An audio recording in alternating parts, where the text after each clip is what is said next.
On est sur France Info. On va revenir sur ces échauffourées qui ont marqué le week-end, notamment en plein cœur de la capitale, sur la plus belle avenue du monde, avec notre invité Denis Jacob. Bonjour. Bonjour. Merci d'être avec nous sur France Info. Vous êtes secrétaire général du syndicat Alternative Police CFDT. D'après le ministère de l'Intérieur, plus de 100 000 personnes mobilisées samedi, 5 000 sur les Champs-Élysées, 24 blessés, dont 5 parmi les forces de l'ordre.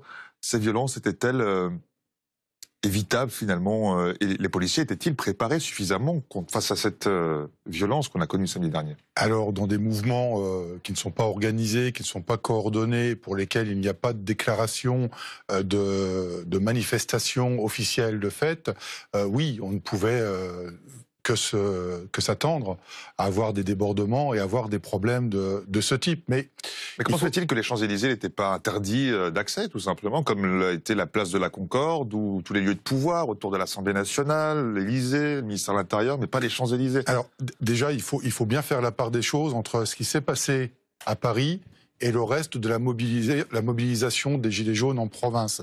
Globalement, ce sont des mobilisations qui sont calmes, qui sont bon enfant. Et après, on a malheureusement... Mais là, il y avait un appel à monter à Paris pour... Oui, oui, il y a eu un appel, mais vous voyez qu'il n'a pas été suivi par la majorité des Gilets jaunes, puisque c'est quand même une infime partie des manifestants, quand on sait qu'une semaine auparavant, on en a dénombré près de 300 000. Donc c'est quand même très significatif. On sait que dans ces mouvements-là, dans le mouvement à Paris, il y avait des infiltrations de l'ultra-gauche, de l'ultra-droite, mais aussi de jeunes de quartiers difficiles qui ont profité de ce mouvement-là pour s'exprimer. On ne peut pas tout sécuriser. Même si on aurait peut-être pu anticiper le fait qu'il serait sur les Champs-Élysées, parce qu'il l'avait quand même annoncé. Est-ce qu'on sait précisément qui sont les casseurs? Vous disiez, il y a des gens de l'ultra-droite, certains disent de l'extrême-gauche, d'autres disent des quartiers difficiles. Est-ce que ces personnes ont été clairement identifiées? Oui, c'est très hétéroclite. C'est-à-dire, c'est un peu tout le monde. C'est pas plus de l'ultra-gauche, de l'ultra-droite.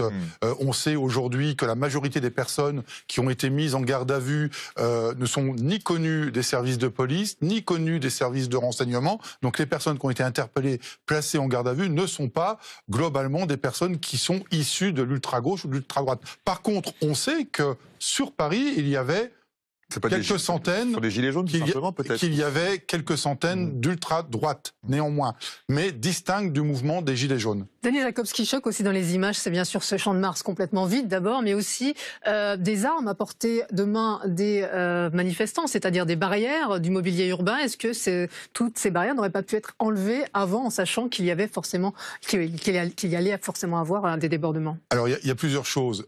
Comme je le disais précédemment, on ne peut pas sécuriser tous les endroits pour lesquels... Les Champs-Élysées, puisque c'était forcément l'endroit où allaient se rendre les manifestants. Il est vrai, parce que ça nécessite une procédure. Les fonctionnaires de police d'un service particulier doivent contacter les sociétés sur lesquelles il y a des chantiers en place sur Paris pour leur demander de dégager.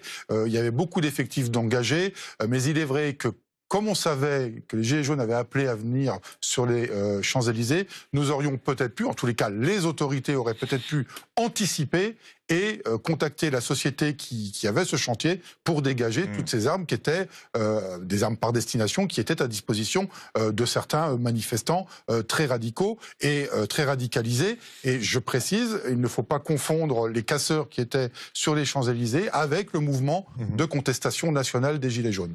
Le mouvement qui est sur le point de se structurer, justement, il souhaite nommer des représentants nationaux. Une question concernant justement le gouvernement qui jette en partie la responsabilité sur Marine Le Pen. Les deux s'accusent à tour de rôle. Vous en pensez quoi? Marine Le Pen a mis de l'huile sur le feu, selon vous, ou pas, samedi dernier? Moi, je représente un syndicat de police, je représente des policiers, et mon syndicat se revendique apolitique. Donc je ne vais pas rentrer dans des débats qui appartiennent aux spécialistes du sujet, à savoir les hommes politiques. Moi, je dis juste ce que d'ailleurs mon secrétaire général confédéral, Laurent Berger, je crois, a dit il y a quelques heures sur votre plateau. Il y a un problème, il y a un mécontentement national, il faut l'entendre, il faut l'écouter, il faut faire des réunions. Il y a des propositions qui sont faites par ma confédération, et je pense que le gouvernement ne doit pas se fermer la porte à des discussions, parce qu'on va arriver à un gonflement de cette situation. Je vais vous donner un exemple très précis. Certains de mes collègues commencent à faire part aussi de leur mécontentement. Ils renouvellent l'opération qu'ils ont lancée il y a 2 ans en revêtant de dos des gilets jaunes siglés police.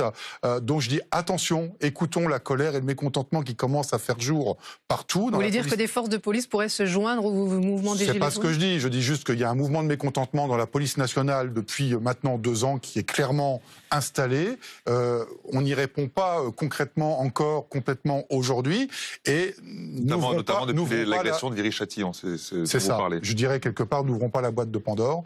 Là, il y a un vrai problème de société. Il y a un problème qui est profond, et je pense qu'il faut y apporter non seulement des solutions, mais surtout répondre à ce mécontentement en écoutant. Samedi prochain, il va y avoir un autre rassemblement, apparemment. Oui, il y a un autre rassemblement qui a été lancé sur les réseaux sociaux. Alors, on parle potentiellement un peu plus de 80 000 personnes, mais effectivement, il y a un rassemblement qui est lancé le 1er décembre sur Paris, à nouveau sur les Champs-Élysées. Vous avez de l'expérience en tant que policier. Vous disiez, voilà, il faut écouter la colère.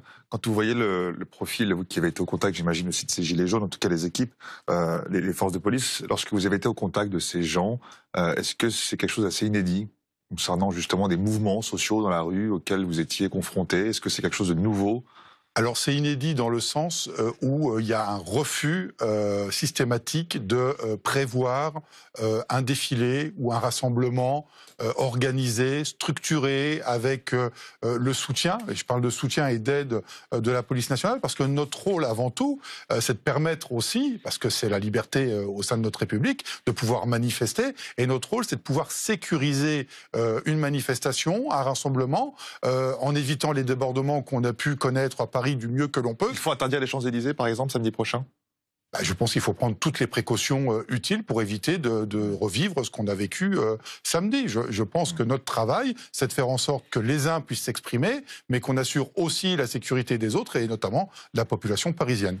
Merci infiniment. Merci beaucoup, Merci Denis Jacob, secrétaire général du syndicat Alternative Police CFDT, d'avoir été l'invité de France Info. Vous restez avec nous, les 9h30, 13h se poursuit.